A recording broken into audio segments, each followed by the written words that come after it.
ভারতের পশ্চিমবঙ্গে সাম্প্রতিক রাজনৈতিক পালাবদলের পর সীমান্ত জুড়ে নতুন করে উত্তেজনা তৈরি হয়েছে। বিশেষ করে উত্তর ২৪ পরগনার বসিরহাটের হাকিমপুর সীমান্ত এলাকায় শত শত মানুষের জড়ো হওয়ার ঘটনায় উদ্বেগ বাড়ছে বাংলাদেশ সীমান্ত এলাকাগুলোতে। নারী, শিশু ও ব্যাগপত্র নিয়ে অনেককে ভারতীয় সীমান্তরক্ষী বাহিনী বিএসএফের চেকপোস্টের সামনে দেখা গেছে। স্থানীয় সূত্র বলছে, এসব মানুষকে বাংলাদেশে পাঠাতে জড়ো করা হচ্ছে। মঙ্গলবার সকাল থেকে হাকিমপুর সীমান্তে এই অস্বাভাবিক পরিস্থিতির সৃষ্টি হয়। কেউ প্লাস্টিক বিছিয়ে বসে আছেন, আবার কেউ দীর্ঘ লাইনে দাঁড়িয়ে রয়েছেন। একই ধরনের দৃশ্য আগের দিনও দেখা গেছে। সীমান্তবর্তী এলাকা জুড়ে তৈরি হয়েছে উদ্বেগ ও আতঙ্ক। প্রশাসনিক সূত্রে জানা গেছে, পশ্চিমবঙ্গ সরকারের পক্ষ থেকে হোল্ডিং সেন্টার তৈরির নির্দেশ দেওয়া হয়েছে। অনুপ্রবেশকারী ও সন্দেহভাজন বিদেশিদের আটকে রাখতেই এই উদ্যোগ নেওয়া হয়েছে বলে জানা যায়। মুখ্যমন্ত্রী হিসেবে দায়িত্ব গ্রহণের পর শুভেন্দু অধিকারী এই কার্যক্রম নিয়ে তৎপর রয়েছেন।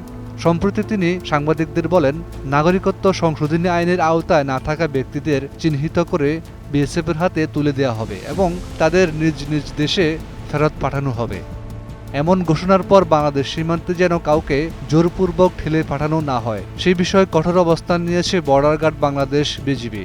ইতিমধ্যে সাতক্ষীরা সীমান্ত সহ বিভিন্ন পয়েন্টে বিজিবির টহল বাড়ানো হয়েছে। দিনরাত সীমান্ত এলাকা সতর্ক অবস্থানে রয়েছেন বিজিবির সদস্যরা। সীমান্তবর্তী এলাকাগুলোতে মাইকিং করে স্থানীয়দেরও সতর্ক করা হচ্ছে। বিজিবি জানিয়েছে, বিএসএফের যে কোনো ধরনের পুশ ইন প্রতিহত করতে তারা প্রস্তুত রয়েছেন।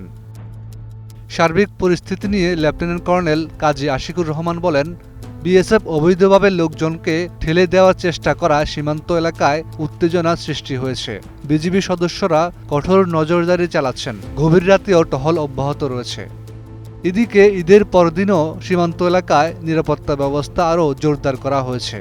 সাতক্ষীরা ৩৩ বিজিবি ব্যাটালিয়ন জানিয়েছে, সীমান্তে অবৈধ অনুপ্রবেশ, পুশ ইন ও কোরবানির পশুর চামড়া পাচার ঠেকাতে অতিরিক্ত জনবল মোতায়েন করা হয়েছে।